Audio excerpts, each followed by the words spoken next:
ज्ञानतिमिरान्धस्य ज्ञानाञ्जनशलाखया चक्षुरुन्मिलितं येन तस्मै श्रीगुरुवे नमः। श्रीचैतन्यमनोभीष्टं स्थापितं येन भूतले स्वयं रूपा कदा मह्यं ददाति स्वपदान्तिकम्। हे कृष्णा करुणा सिन्धु दीनबन्धु जगत्पते गोपीशा गोपिका कान्ता राधा कान्ता नमोस्तुते। तप्त काञ्चन गौरङ्गी राधे वृन्दावनेश्वरी वृषभानुसुते देवी प्रणमामि हरिप्रिये। जय श्री कृष्ण चैतन्य प्रभु नित्यानंद श्री अद्वैत गदाधर श्रीवासादि गौर भक्त वृंदा। हरे कृष्ण कृष्ण कृष्ण हरे हरे, हरे Ram Ram Ram Hare Hare. So chapter 7,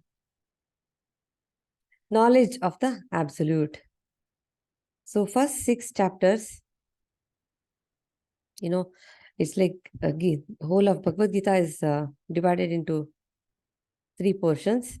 The middle 6 portions, like starting from 7th chapter till 7, 8, 9, 10, 11, 12, 6 chapters are about bhakti yoga, bhakti itself.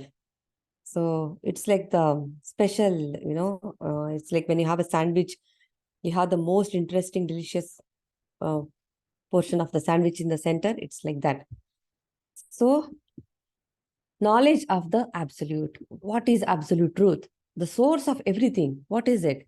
So the purpose of knowledge, to find out what is knowledge and what is absolute truth. The purpose is to know who is God, what is absolute truth, who is God, who is Krishna, and what is my relationship with God. And then that is what is my relationship with Krishna. And what do I do? Once I get to know my relationship with him, what am I supposed to do? And what is my goal? What is my goal in this life? As well as, as a soul, spirit soul, what is my goal? So what we are going to understand is Sambandha, Abhideya, and Prayojana. Have you heard about these 3 terms before? Sambandha, Abhideya, and Prayojana? Yes, Mataji, but okay. Sambandha means how to establish relationship with God. And Prayojana is the process, I think. No, something. Yes, Mataji, please go ahead. Others also, please try.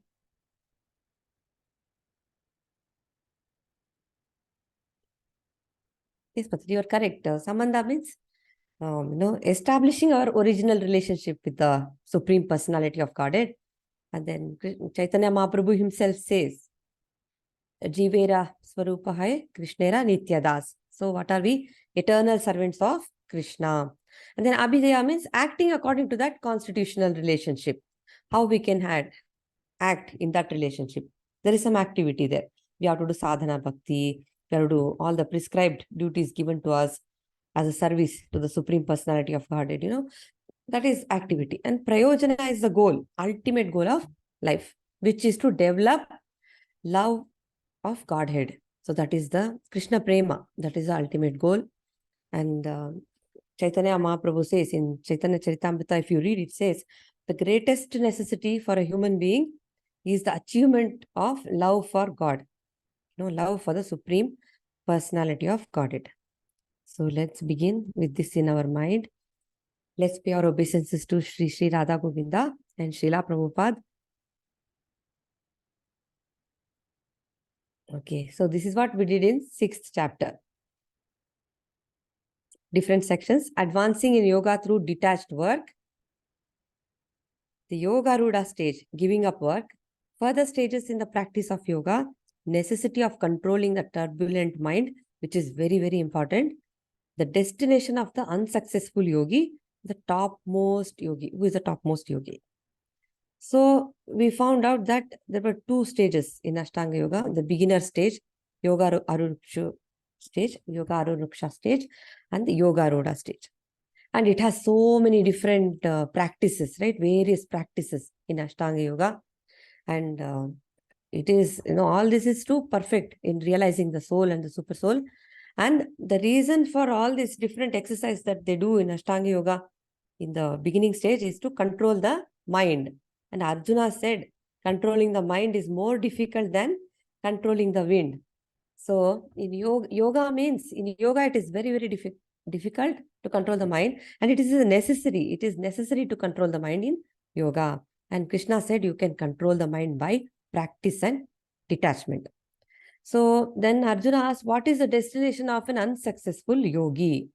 So Krishna gave answers to that also. And then he also said, Bhakti Yogi is the highest, Bhakti Yoga is the highest form of yoga. So from 7th chapter, Krishna is going to give us information about Bhakti Yoga.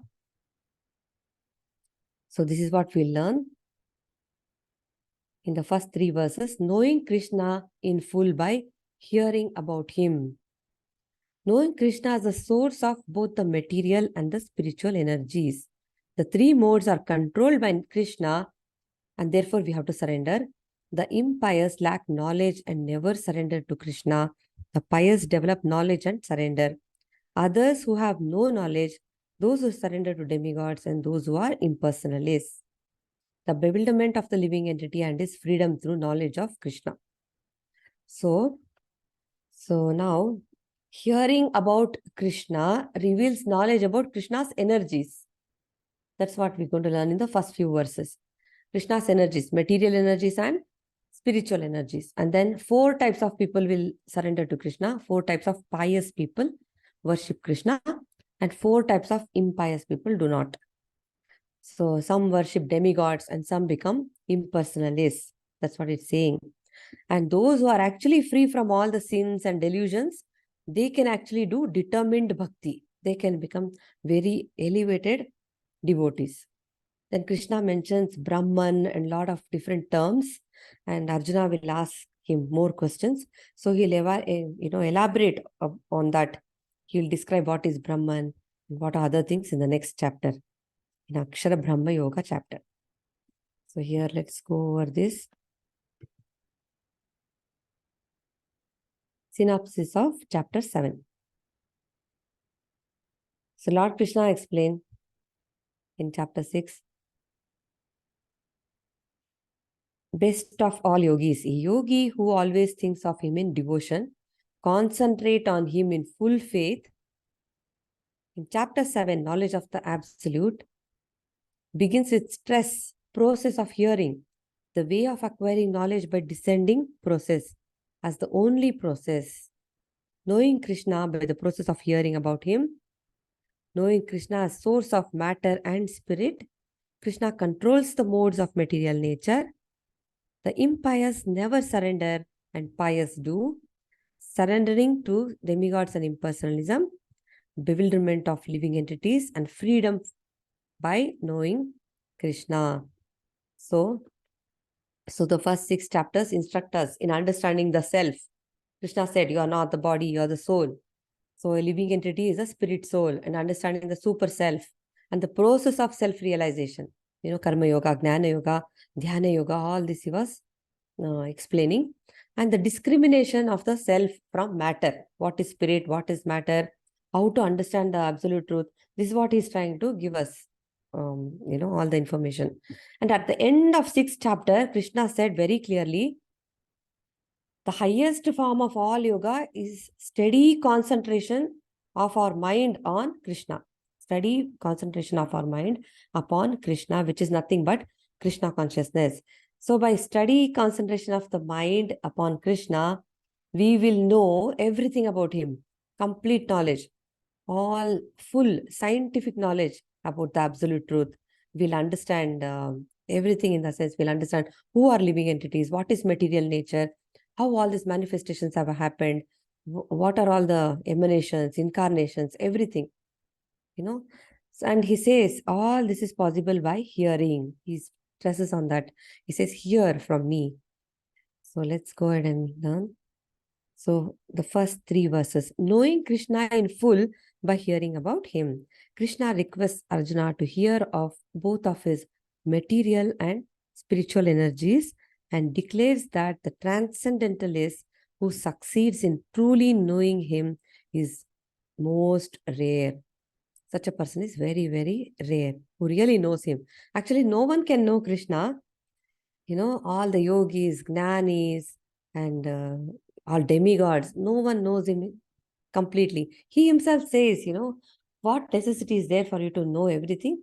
He gives how much ever Arjuna has to hear, that much information he'll share with him. So, so Krishna is inconceivable. Nobody can know him in full, but he's going to give us so much information about himself. So we'll learn that. So first verse, who is going to recite this one? I'll recite, Mataji. Hare Krishna. Mataji. Shri Bhagavan Uvacha Maya Asaktamana Partha Yokam Yunjanmadashrayah Asamshayam Samagram Mam Yata Gyasyasi Tatshruno Gnasyasi. Gyasyasi. Gnasyasi. Now hear, O son of Pritha, Arjuna, how by practicing yoga in full consciousness of me, with mind attached to me, you can know me in full free from doubt. Only by hearing from Krishna or from his devotee in Krishna consciousness can one understand the signs of Krishna. Yes, Like, this is what, in short, this is what it means. So in 7th chapter, actually, we'll understand the nature of Krishna consciousness. So Krishna is full in all opulences, as we know, and how he manifests these opulences is described. And how do we gain this knowledge?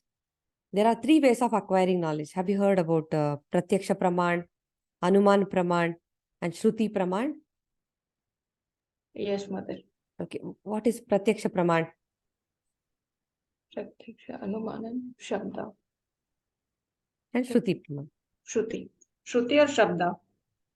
Shabda, it's the same thing. Shabda, Same. Shruti, yes, correct. So Pratyaksha Praman is what I believe, what I see, evidence.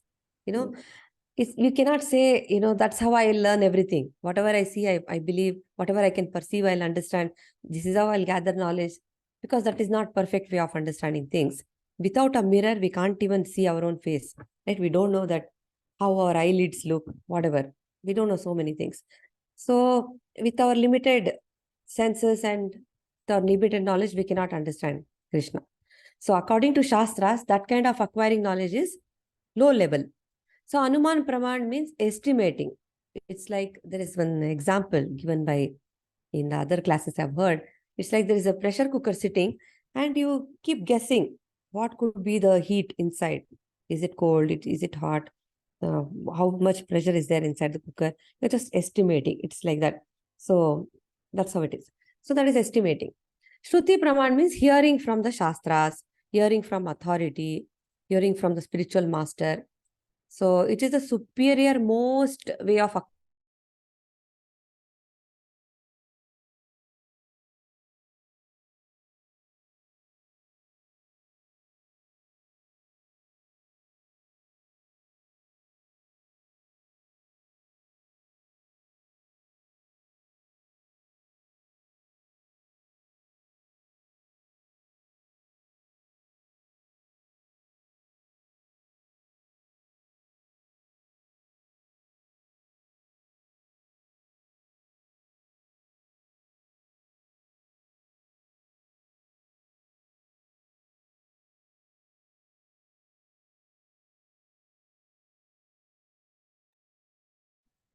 Yes, Mataji. I think Roopa Mataji is in some connectivity challenge.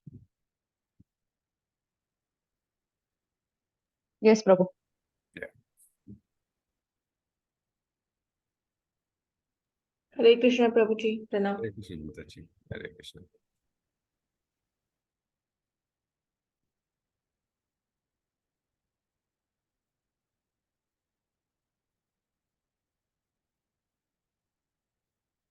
which is the very powerful way of understanding oral reception. That's what Krishna is also stressing on. He's saying, hear from me. He's not saying assume, guess, think for yourself, sit and speculate, I'll show you something. No, he's saying just hear, all your doubts will be cleared and you'll get clarity. We'll understand just by hearing about Krishna. We'll get to know everything. Who is God? What is God? What is this world about?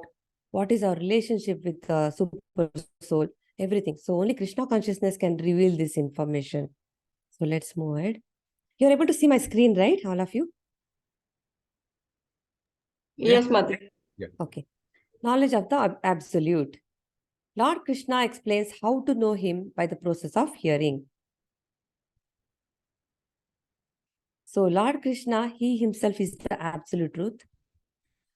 Radharani is actually his counterpart. And he is the Supreme Personality of Godhead. And then, these are the three levels of understanding him. Brahman, impersonal, Brahmajyoti, then Paramatma, and Bhagwan, which is the ultimate realization. And living entity is the spirit soul.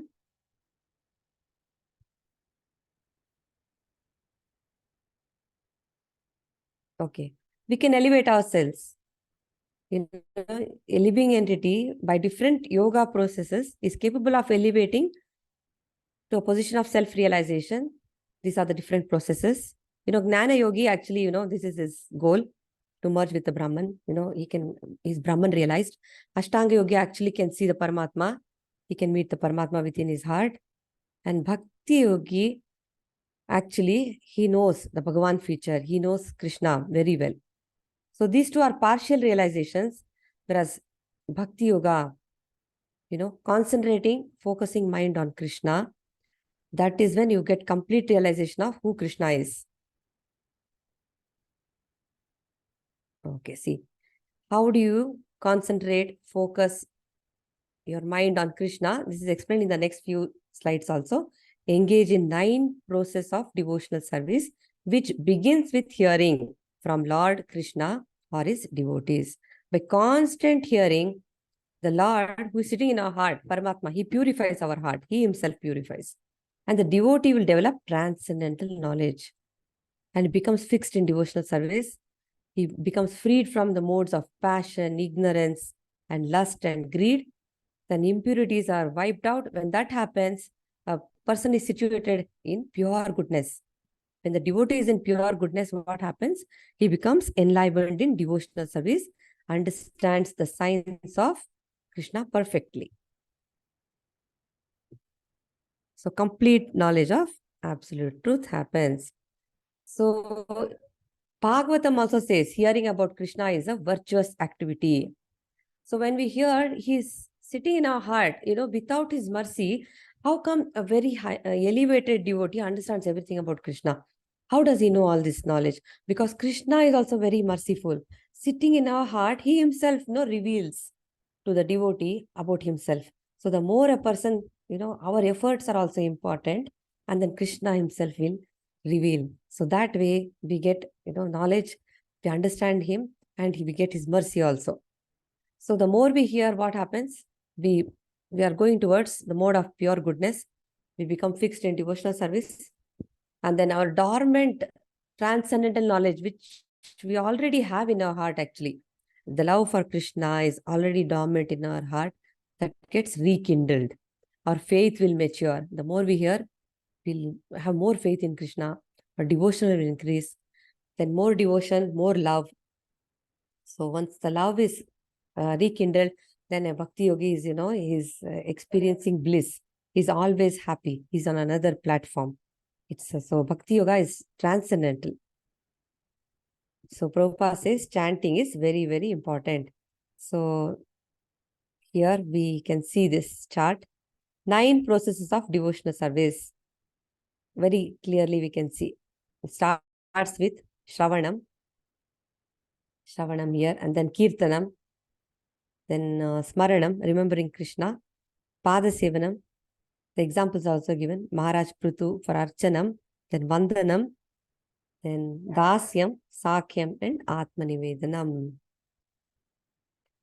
So no one is greater than Krishna, no one can be greater authority than Krishna. So if you want to gather knowledge about Krishna, you want to understand what is the absolute truth, who is the absolute truth, only he can give us that information, or his representative, who is a spiritual master coming from the disciplic succession. We have to understand this knowledge from the proper authority. So that's the only way we can understand and learn. So Prabhupada stresses on this, because we have to be careful what we are hearing. We hear full day, we are hearing something or the other, that changes our consciousness. If we are constantly hearing about Krishna, what is happening? We are progressing in our spiritual life. That's how it is. If you are hearing, giving our energy to all this junk matters in the world, we hear so much nonsense, all mundane topics. what will happen? There is no benefit out of it.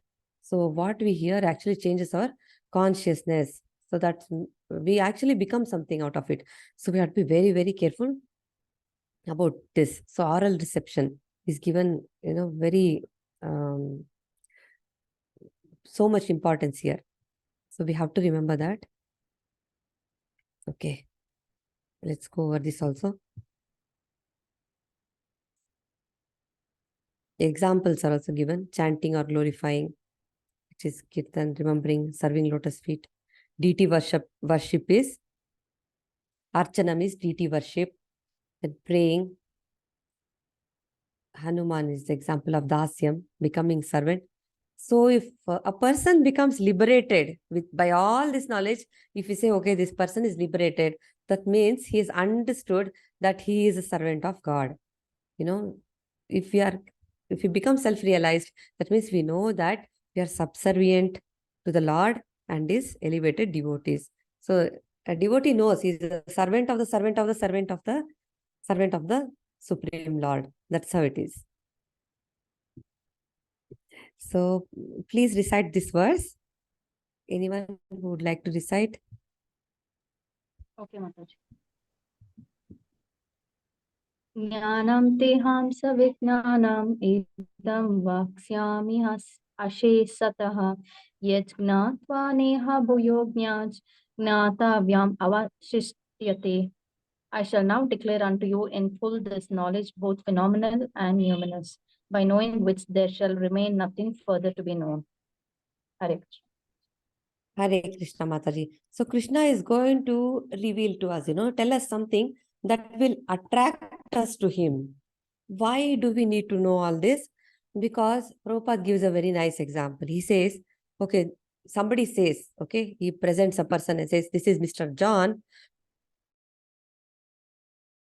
From today, you have to love her. Like, who is this John? Why should I love this person? Why should I serve this person?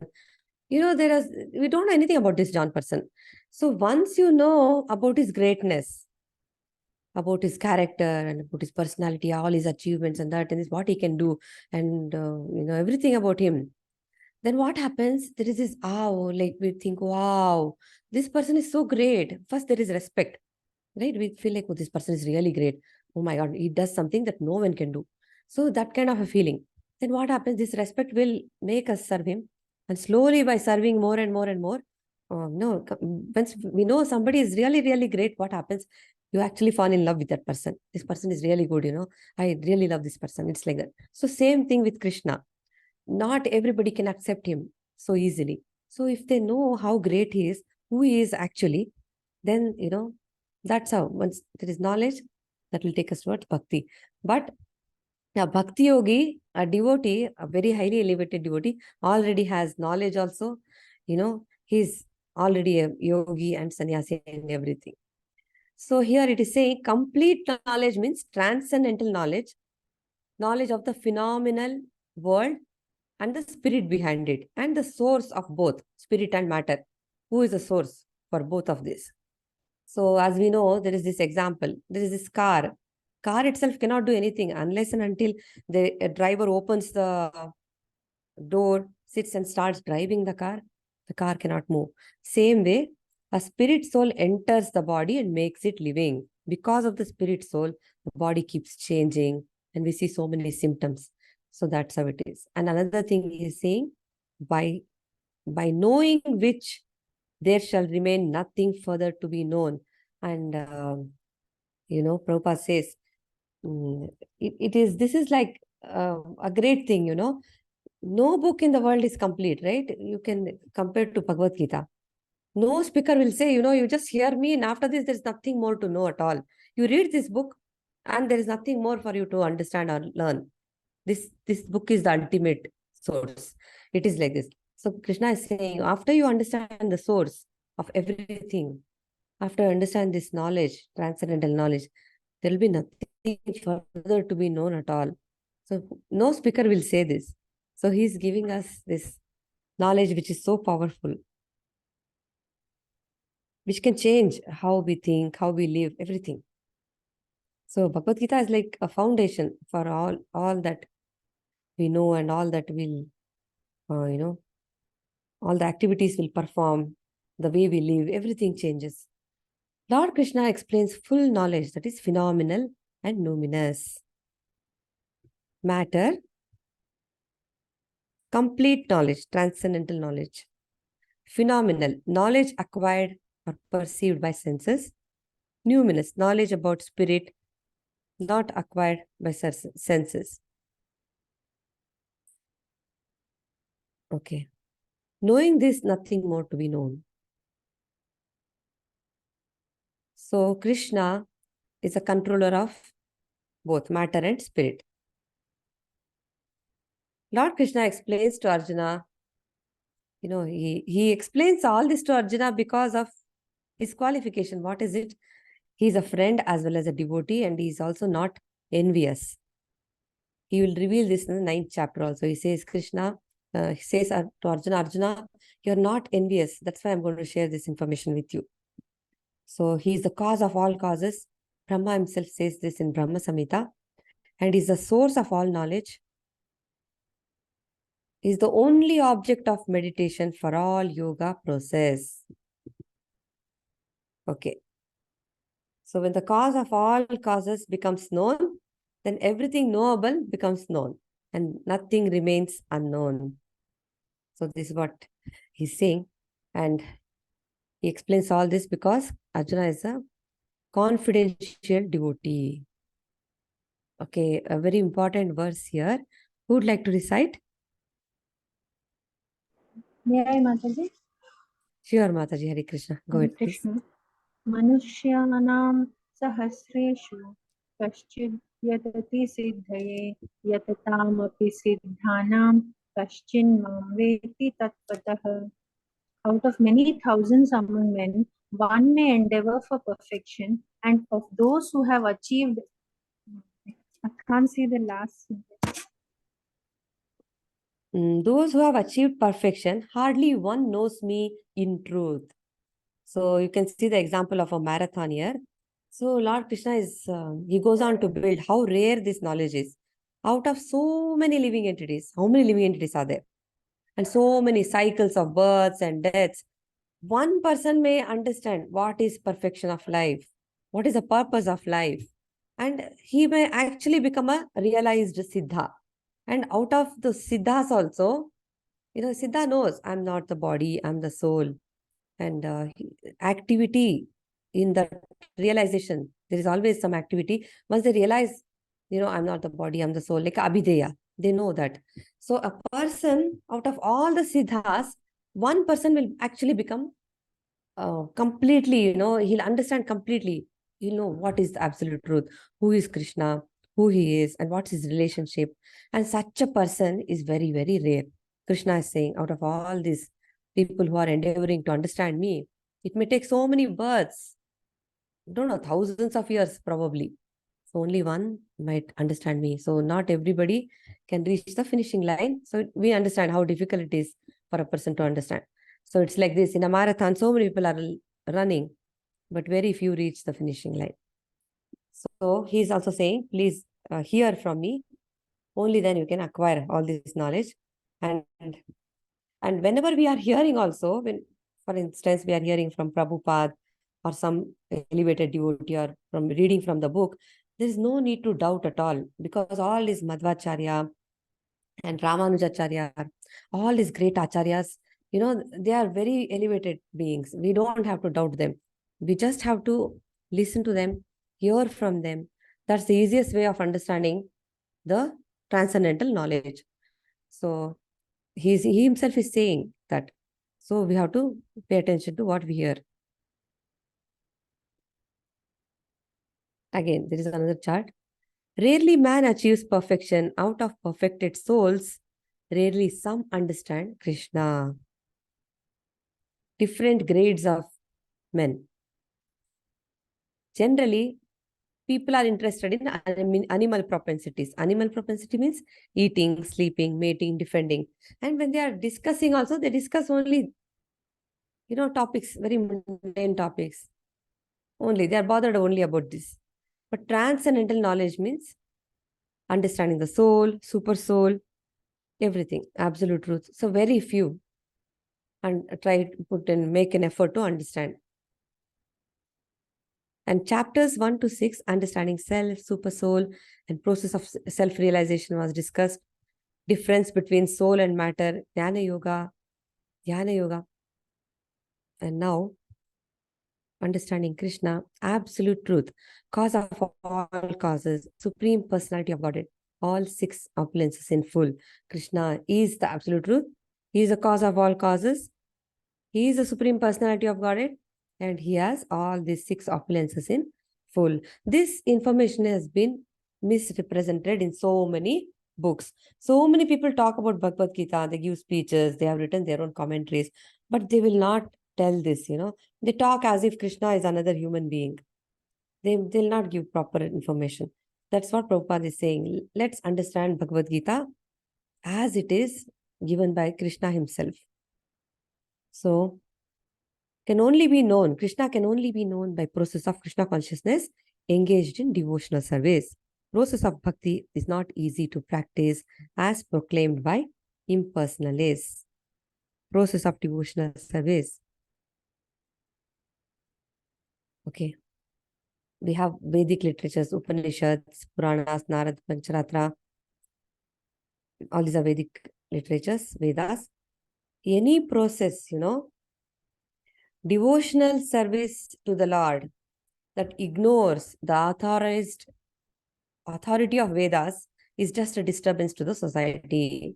So all this knowledge, information, what we are reading from Bhagavad Gita and Bhagavatam is actually Vedic knowledge.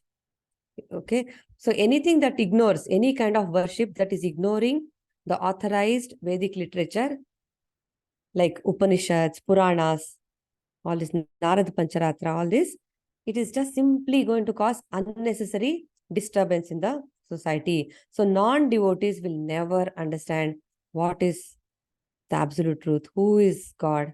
They cannot understand Krishna at all. It's very difficult for them to progress in the spiritual world. It looks like, they are really progressing externally, but it's very difficult to understand. Only a pure devotee can understand this transcendental knowledge and different qualities of Krishna, and he is the cause of all causes. Everything they can understand. And Krishna himself is inclined, especially inclined to his devotees. The moment we take one step towards him, he will take more steps towards us. So he is also waiting. He'll reveal himself. That way we can completely understand and actually serve him. So knowing Krishna as the source of both the material and spiritual energies. So there is one verse here. Please recite. Bhumirapo nalo vayu kamma manobuddhir evacha ahankara iti manye bhinna prakritir ashtada. Earth, water, fire, air, ether, mind, intelligence, and false ego. Altogether, these 8 constitute my separate material energies. Okay. Okay, Mataji. So the science of God, actually, what do you mean by science of God? I want to understand the science of God. Means analysis of the constitutional position of Krishna, God, and his energies, diverse energies. So he is the original cause of the material manifestation. How did all this appear? Who created the sun? Who created the moon? How did the planet appear? How all this? So he is the original cause of all the multiple universes that exist, which we cannot even see. So he is the cause of the material manifestation. And all the components of this material manifestation, it is given here. The separated energies of the Lord, 8 separated energies, right? 5 gross creations, which are, within which the 5 sense objects are also included. So, they are manifestations of the sound, touch, form, taste, and smell. The 5 gross creations like, earth, water, air, fire, ether. So water we cannot smell, fire we can't taste, we cannot smell, air we cannot see. Ether, actually, how in Shastras say ether means, ether is the component of matter, actually it is matter, where the sound vibration is carried. That's how it is explained. We think ether is sky, ether is that and this. It is actually the component which carries the sound vibration. That's how it, that's the description given for ether. So mind is also matter. It is subtle energy. And mind, we know, we have been hearing about mind. It drags everything, and intelligence can control the mind. Intelligence is higher than mind, and beyond this is the soul. There is this beautiful example to understand mind, intelligence, and all. Say, for instance, there is this child, and then the senses, they are constantly are bombarded with so many things. So there's this child who says, I want chocolate, I want chocolate. And the mom says, she's actually, she doesn't know, she's also being a little bit carried away by this request of the child, give me chocolate. And the mother doesn't know what to do. And that father is like the intelligence. It says, no, it is not good for the child. This, don't give so many chocolates. It's not good. This is just an example to say intelligence can actually control the mind and senses. So that's how it works. But it's not easy to control the mind, that we know. So, and false ego, ahankar, that is what makes us believe that I am the enjoyer. Why am I here in this world? To enjoy life. That's what people say. I'm born only to enjoy. Let's enjoy life. Enjoy this material world. That's how people think. That's how most of the people in this world think. What is success for them? Enjoying life, earning a lot of money, enjoying life. But what is the goal of life? Only after reading Bhagavad Gita, we are actually trying to understand what really is our goal. So even the Brahma Jyoti, that also is actually, which is the goal for all the impersonalists. It is a spiritual energy, and that is manifested in the spiritual sky. That is also resting on Krishna. So people who don't know the science of God, they only will talk like that. They think they are the ones who are controlling everything. So they'll think, oh, I'm the enjoyer, I'm the controller, I have control over my life. But, if someone says there is no God, then they'll have to prove how did all this originate? What's the origin of everything? Because a dead matter cannot give birth to another to a living thing. Dead matter cannot give birth to a living thing, right? Matter is matter. Life is life. Soul is soul. So it is like this. Another example. In a bag of rice, if you see some worms, we cannot say that rice has given birth to these worms, right? Sometimes if you open a pencil, if you see a bug there, you cannot say the pencil gave birth to the bug. No. The worms and germs, they come, the worms are coming from eggs laid by the mother. So like this. So we can never, matter cannot just give rise to so much. Matter is moving because all this is functioning only because there is spirit soul in the body. Just like how every living entity is, functioning, that the whole universe is functioning because of the super soul, who is none other than Vishnu himself. Because of him, the entire universe is moving. So how do we understand all this? By evidences from Shastras. And we save time by doing that. Otherwise, our life is so short. By the time we take another birth, we would have forgotten what experiment we did in this life. So Shastras give us compassion. We have to just accept.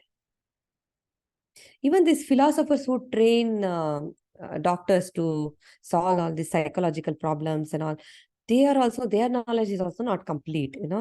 They say, because they also not talking about the super soul and all this, spiritual, they don't get there.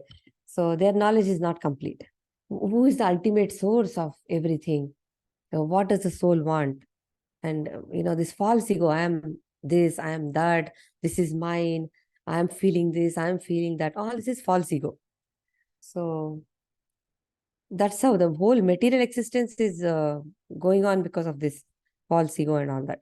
So once we understand who we are in real, what is my position, constitutional position, then our perspective changes. We understand everything in a better way.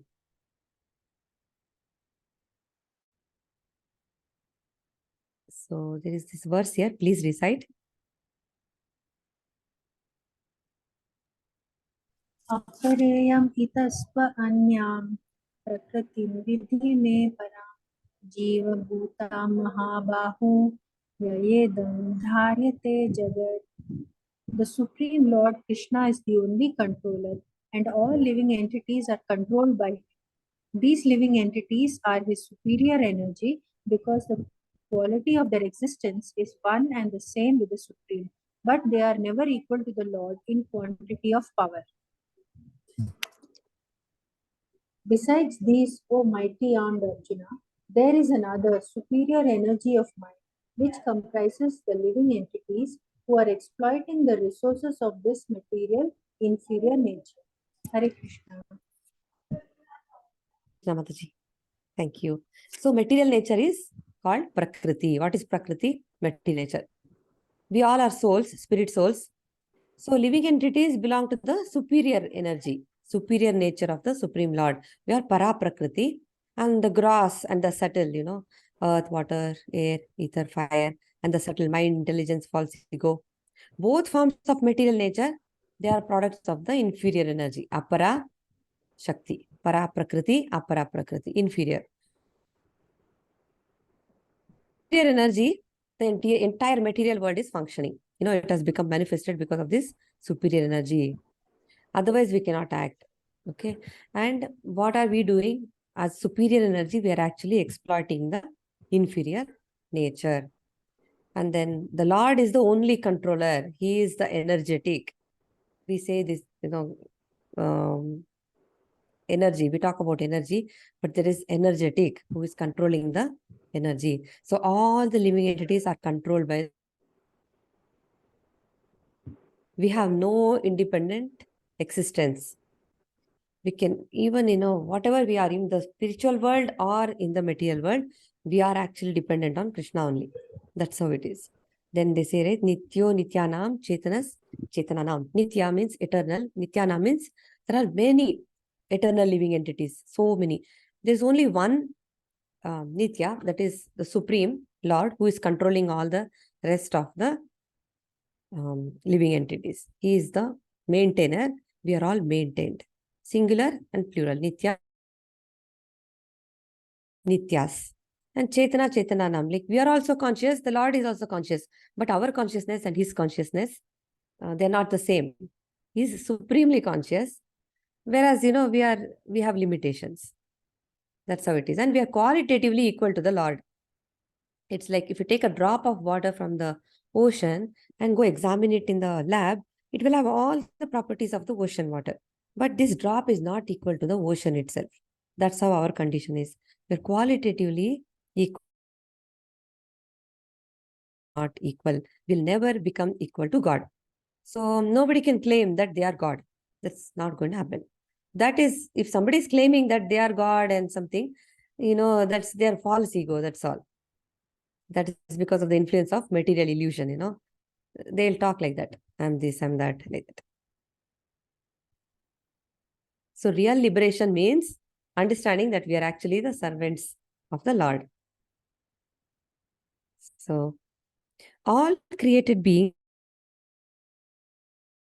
these two natures, all that is material and all that is spiritual in this world, know for certain that I am both the origin and the dissolution. So Krishna is the origin cause of everything. He is the original cause. And he is complete energetic person.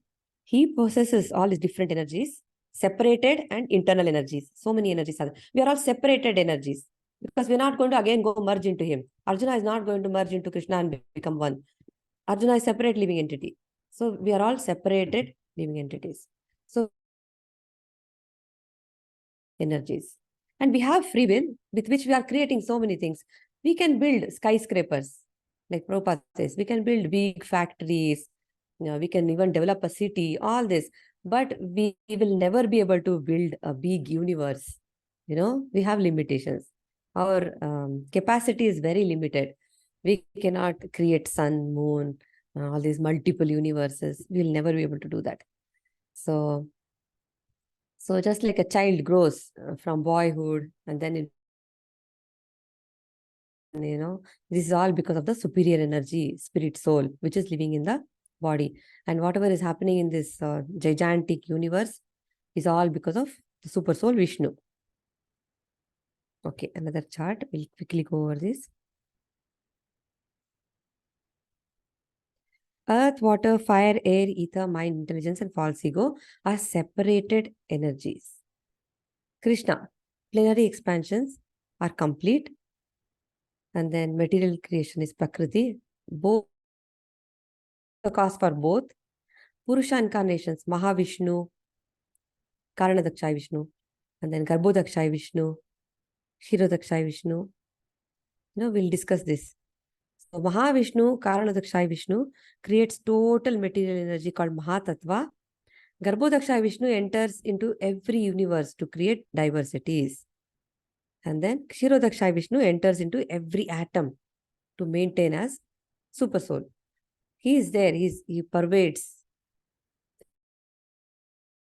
the all-pervading super soul into every living entity's heart. Paramatma is there, every living entity's heart. There is Paramatma, every atom also. Those people who do not know Krishna think material world is for enjoyment of living entities. Living entities are Purushas, cause, controller, enjoyer of material energy. But actually there is only one Purusha, Krishna. And material creation is temporary. All activities are directed by these three Vishnus. Kshirodakshay Vishnu. He is also called Karanadakshay Vishnu, Garbhodakshay Vishnu, and Kshirodakshay Vishnu. These three Vishnus are controlling, are directing everything, all activities. And ingredients of material world are separated energy of the Lord, gross elements: earth, water, fire, air, ether.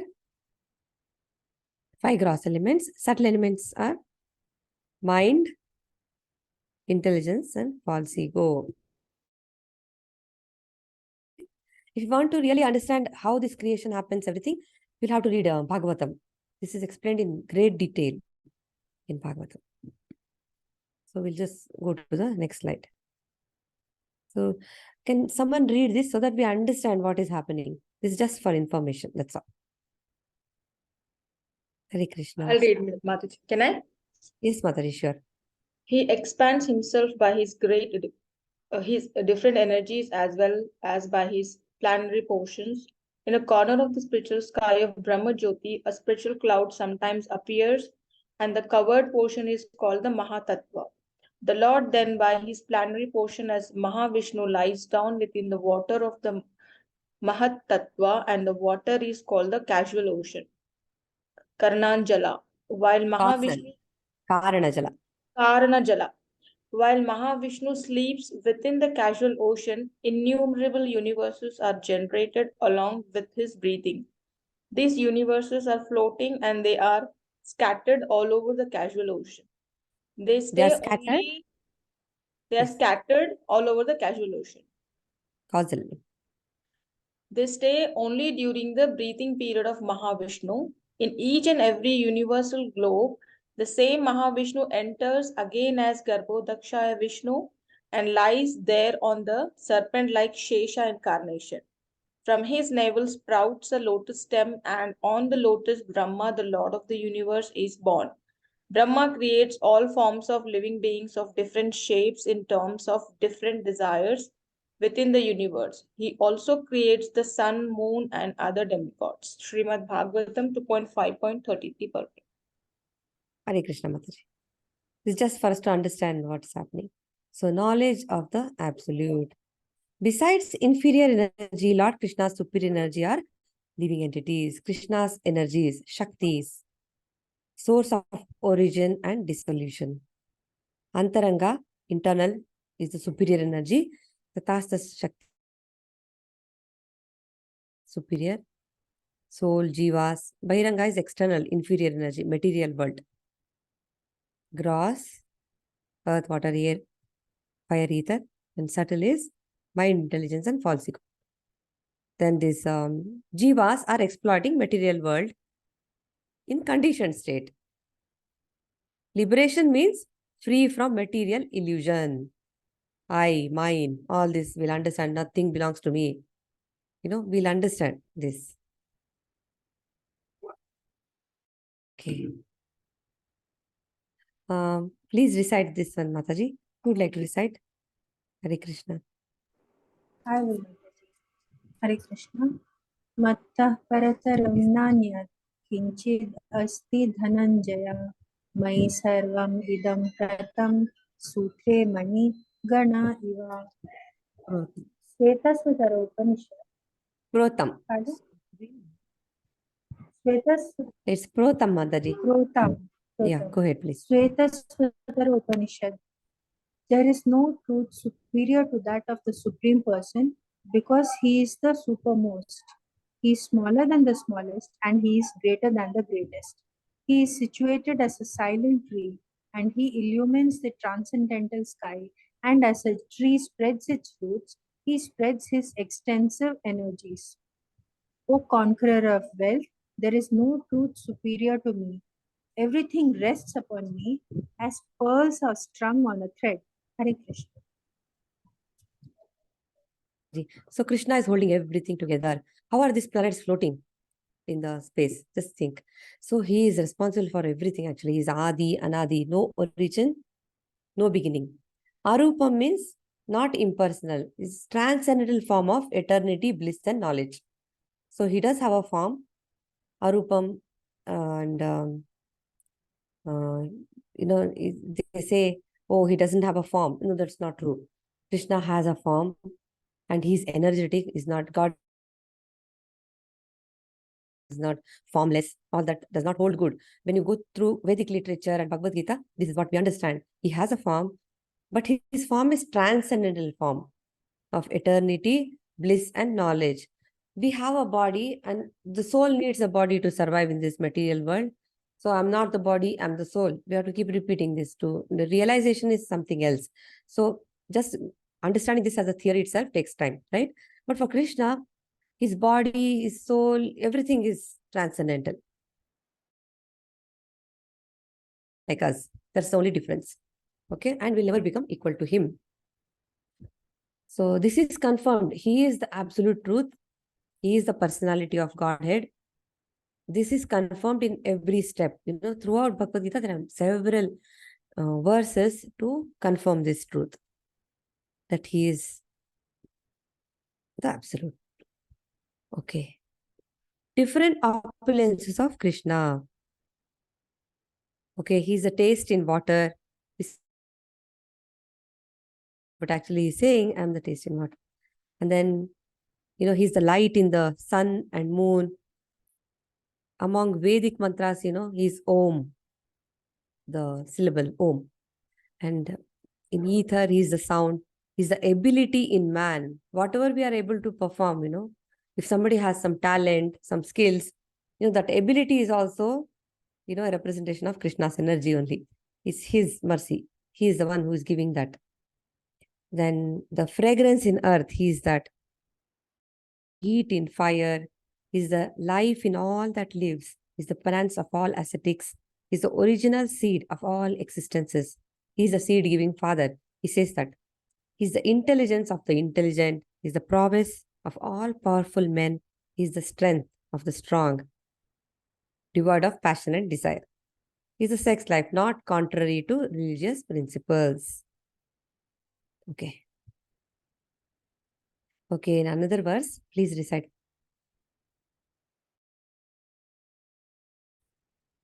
Shall I, Mataji?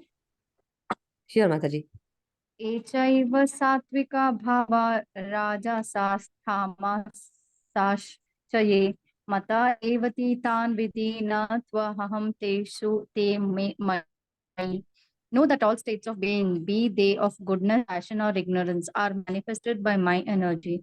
I am in one sense everything, but I am independent. I am not under the modes of material nature, for they, on the contrary, are within me. Hare Krishna.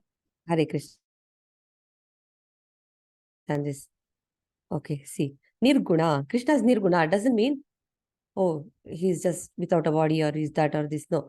Krishna is the origin of all the modes. Mode of goodness, mode of passion, mode of ignorance. But not within modes. And therefore he is Nirguna. He is not, these modes do not affect him. Nirguna, not affected by the modes. All material activities are conducted under the three modes. These modes emanate from the Supreme Lord, and he is not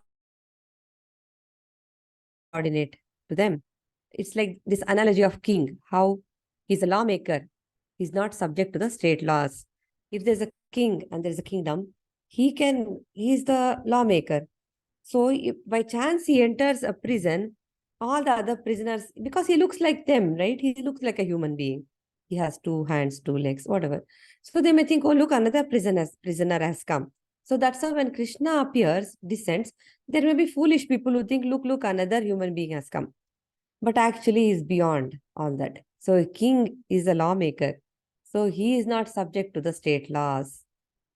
He is the one who, so it's not like he's not like a prisoner. He's come to probably, to monitor, to see what's happening in the prison. That's how it is. For whatever reason he's entered the prison, he is not subjected to any of the laws within that prison. So that we should understand. So who is Krishna? He is the Supreme. Bhagavan. And another analogy is given, like sun. Sun rays can actually purify, so it can disinfect. The hot sun rays can disinfect a dirty place. But the sun will not get dirty. It's like that. Krishna is beyond all this. The 3 modes are controlled by Krishna. Therefore, we have to surrender to transcend them. Okay. Okay, please recite this one. Hare Krishna. Hare Krishna. Daive hai isha gunamayi mama maya duratyaya mameva ye prapadyante mayamitam tarantite. This divine energy of mind, consisting of the 3 modes of material nature, is difficult to overcome, but those who have surrendered unto me can easily cross beyond it. Deluded by the 3 modes, goodness, passion, and ignorance, the whole world does not know me, who am above the modes and inexhaustible. Hare Krishna. Hare Krishna, Mataji. See, because of covering of Maya, we are not able to see things as they are. People say, oh, look, this Krishna is a great hero. There are people who just sit and talk. They talk, oh, Krishna was a great hero. He was a historical figure. And see, people say, oh, it didn't even happen. All this did not even happen. So that's how it is. Why? Because of covering of Maya. People are bewildered by these 3 modes of material nature. They cannot understand what is transcendental. To get to that, to understand all this, they have to go beyond, go to the Shuddha Sattva platform, and which will not happen so easily. So that's why, because of this illusion, they talk. They don't talk properly. They don't understand. So we have different bodies and we are in different situations because of this, because of our own psychological and biological activities that we perform, under the influence of material nature, we get a particular type of body and particular type of activity. Like we have these 4 classes of men. Those who are in mode of goodness are Brahmanas. Brahmanas are in mode of goodness. And then Kshatriyas are in the mode of passion. Then Vaishyas are in the mode of passion and ignorance. And those who are in the mode of ignorance are actually Shudras. And there is another category also. That some are like animals, animal life. Ignorance beyond, less than that also. So, but these designations, mode of goodness, passion, ignorance, Brahmana, Kshatriya, these are not permanent designations. Just because I'm a Brahmana or Kshatriya in this life doesn't mean I'll forever my soul, myself, I'll remain like this. No, that is not so. This is just a temporary designation. Whatever we are, it's just temporary. Arjuna is a Kshatriya only in this birth. Only he has to perform his activity because he's a Kshatriya, and only it's a temporary designation. That's what it means. So without being in the mode of goodness, we cannot understand so many things. And imagine if we are in the mode of passion or ignorance, nothing only we can understand. People talk, they can talk philosophy, but there won't be realization, there won't be nothing. So we have to transcend. We have to become transcendental to these 3 modes. So Krishna consciousness is transcendental. The Vaishnava is beyond all these 4. Brahmana, Kshatriya, Vaishya, Shudras. He does not belong to this category. Vaishnava is beyond all this. Okay, without becoming a Brahmana, we can't become a Vaishnava actually. We have to get to the mode of good. We have to try to stay in the mode of goodness. Very, very important.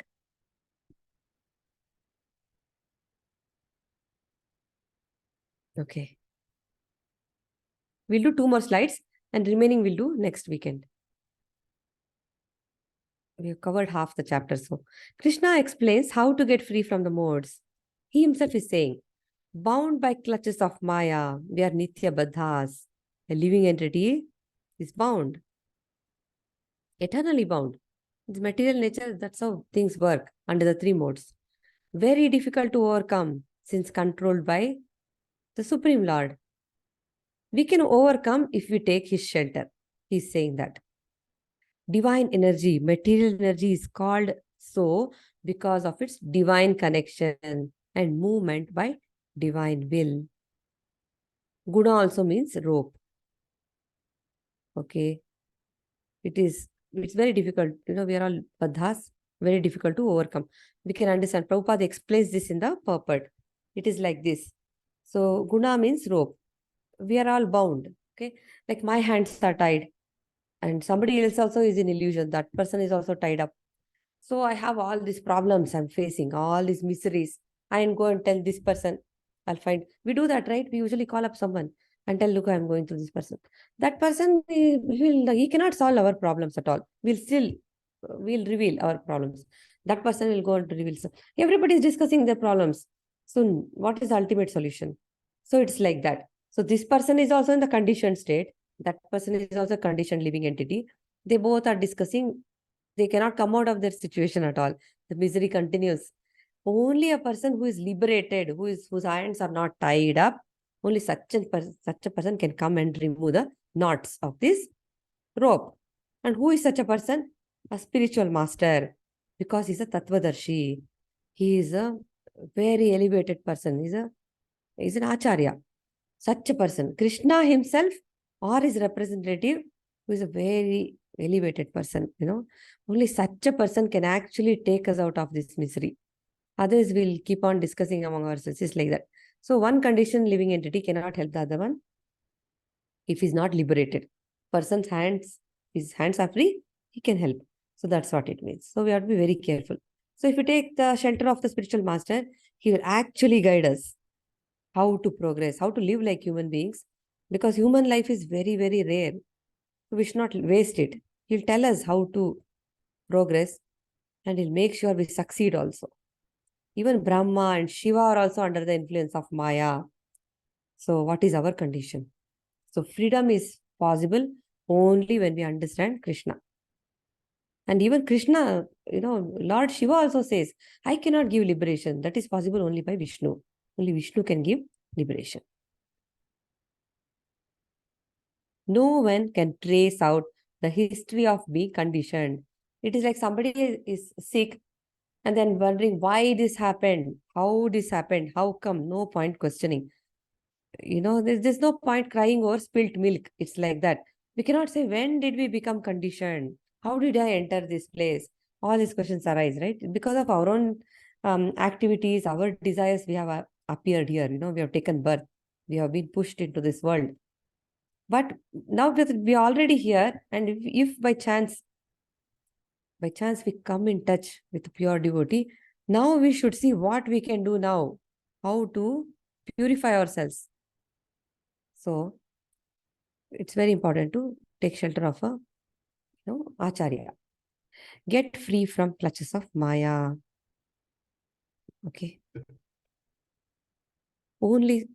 This is possible only by surrendering to Krishna. Only Vishnu is the master of Maya.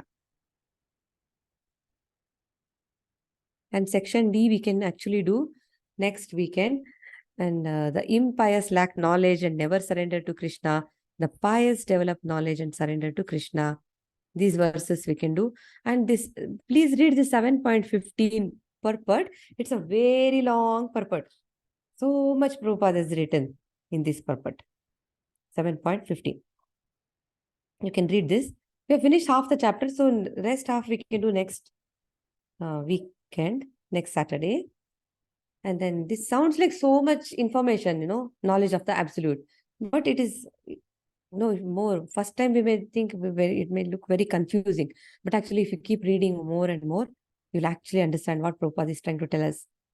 So it's not difficult, we have to put in our efforts also.